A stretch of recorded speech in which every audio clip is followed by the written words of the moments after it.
Hey gang, it's Dave. Just doing another update from the road.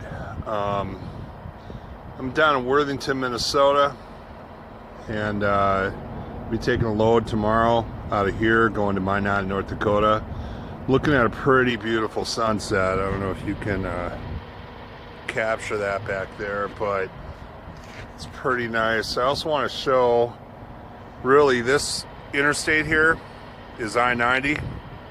And usually it's pretty good traffic running to South Dakota, but as you can see, there's not a lot of traffic going on. So got some truck traffic. There's one coming under there. So what I've noticed here is that oh, speaking of trucks, there's my ride. So nice Peterbilt. Anyway, what I'm noticing out here is that, truck traffic is a little bit diminished.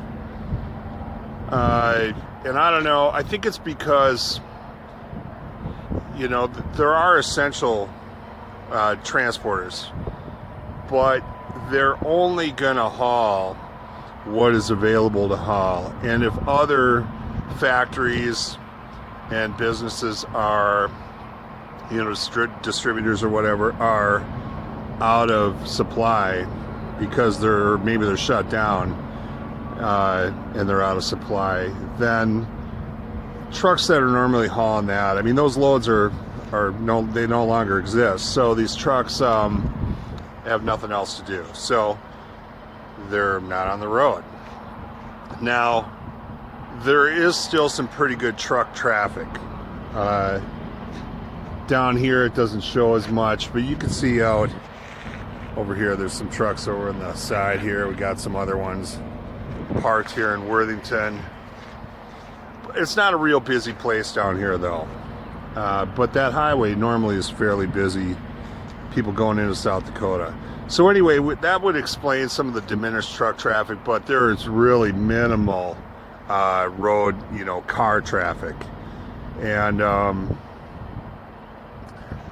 everyone's pretty much locked down, so it's still kind of a wait and see game. See what's going to happen in the next couple of weeks now that they've extended this safer at home, I guess you could call it, an order or something. I don't know if I'd call it voluntary.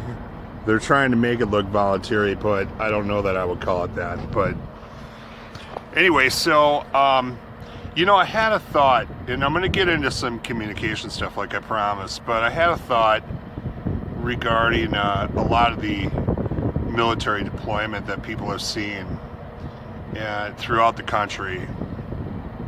And I've watched some other thoughts on it that people have, military on YouTube. Even to the brink of people saying that we're going to war, and there's some sense to be made that these deployments would reflect that, because they're deploying at a time where everything is really quiet. If they were probably deploying when everything was just normal, you'd probably have a lot more chaos going on, people really getting concerned. But right now, I think under the guise of helping out the coronavirus, the military's doing that. It could be serving a dual purpose, and that, in my opinion, maybe to really protect our borders, because you could almost say that we're in sort of a weakened state right now, and it would be nothing really. I guess it would be something, but it would. It's plausible to think that some countries might think that they could invade America. And maybe that is why we're seeing a lot of mobility to our borders and border cities, So when they're going out to the West Coast, LA and whatever, well, that is a border city. So any of the states along the border, California, New York, down the eastern seaboard. I don't know where this mobility is going at all right now, but Chicago, there's some going in there, up into Wisconsin. Maybe some of those are actually traveling up to the northern border. for Canada and so forth. And I'm not trying to say that that's what's going on, but it would make sense that we do, that someone's thinking about protecting our borders in case of an invasion or something like that. Not that that's going to happen. I almost dropped my phone. But it really had me thinking of something in Scripture. And I want to read it to you here real quick. Let me jump in the truck and see what I can show you. So anyway, let me bring up the Blue Letter Bible. Anyway, I want to, it reminded me, thinking about this, it reminded me of Ezekiel 38. And this pertains to Gog and Magog. And a lot of people think Magog is Russia. So it would pertain to them. Anyway, I want to read a little piece of this chapter to show you where I'm coming from in this. Okay, so it says and this is pertaining again to Gog and Magog. It says in Ezekiel 38 verse 8, after many days thou shalt be visited in the latter years. The latter years are the last days of, before Christ returns. All right. Thou shalt come into the land that is brought back from the sword and is gathered out of many people against the mountains of Israel. And we're talking geographically about the land of Israel there, which have been always waste, but is brought forth out of the nations, and they shall dwell safely, all of them. Okay, so, and it's either talking about the land of Israel or the land surrounding it, but this is going to go on a little bit further into a different land that we're talking about.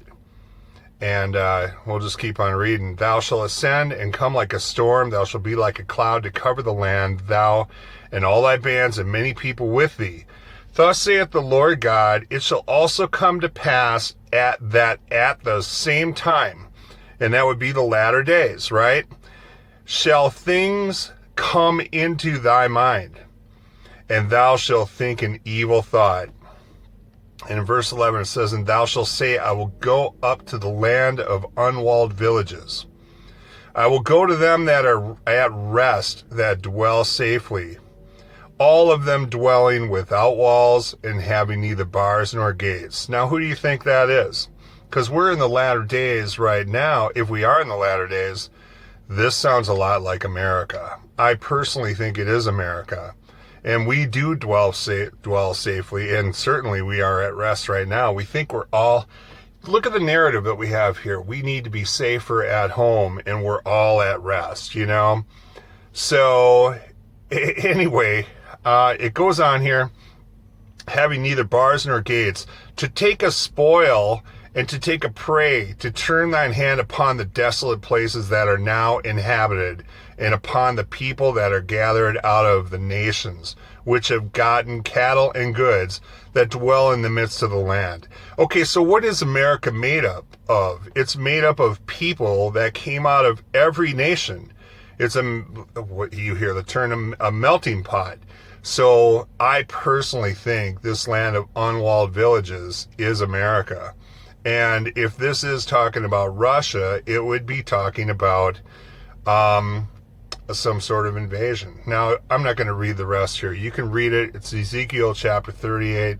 You can find out what comes upon Gog and Magog yourself. So, but I just thought it was really interesting when I was thinking of, got a truck going by me here, and when I was thinking of, wow, if the military is being deployed to really protect our borders, this is an interesting thing. And it just brought me to that scripture. So, all right, gang. I had to kind of restart this segment I was going to go into, but I wanted to talk to you. I mentioned in some comments on the last update I did that I would talk about some communication stuff. It's really been kind of heavy on my mind because I really think if things, maybe not in this crisis, but in some other one, if phone and internet went down, I mean, we are not prepared to communicate. I mean, maybe a couple of soup cans and some string is all that most people would even think of, right? So I wanted to kind of mention a couple ideas that I had. And when you're thinking of communications, you're thinking of receiving or listening to something, and then you also have transmitting. Okay, and then of course the internet, but we'll get to that in a minute. But for listening, couple ideas I had. You certainly got your AM FM radio, and there might be something on there. AM is going to travel much further distances than FM, but the signal is not as strong unless it's maybe at night. It bounces off the ionosphere, I think, and that's why you can pick up AM stations in 3-4 states away. I used to pick up KSTP out of Minnesota, and I would be in Utah or Nevada. So, but it was late at night, so it would bounce off the atmosphere. FM is going to be a very strong signal, but it's short range primarily, right? So, and who knows how radio is going to be affected if there was a serious crisis. I would think we'd still have stuff up, so it'd be good to have a radio, AM FM radio on hand. Another thing would be to have a portable shortwave radio, maybe even one of those with a dynamo wind-up generator on it, so you don't even need batteries. If it's a worst case situation, you have no way to power it. You can crank those up, I think 30 cranks for 15 minutes of play or something like that. So that's an option. You can pick up stuff all over the place with a shortwave. And then I would say another thing that might be handy would be to get a scanner for listening to police and other emergency frequencies. If there's a lot of activity, like in this crisis, I'm sure that scanners are pretty busy in New York right now. You could probably find out what's going on if you were in that area. You can also get like a small ham transceiver, which is sort of like a two-way radio. It's a ham radio, but it's handheld, The ones I'm talking about are handheld. They're only probably $30-$35. Bowfang has one, and you can actually use that to scan emergency frequencies. You can find those frequencies on any number of websites on the internet right now, and what you would do is program them into your handheld, and then you click on scan, and it would start scanning those frequencies, and it'll lock onto some activity that it detects. So that's kind of it for listening type communications. Now, as far as transmitting, that handheld, you can transmit if you have a license. You do not need a license to listen to it, but if you're gonna transmit, you're gonna want to get your license ahead of time. Start thinking about getting certified in amateur radio.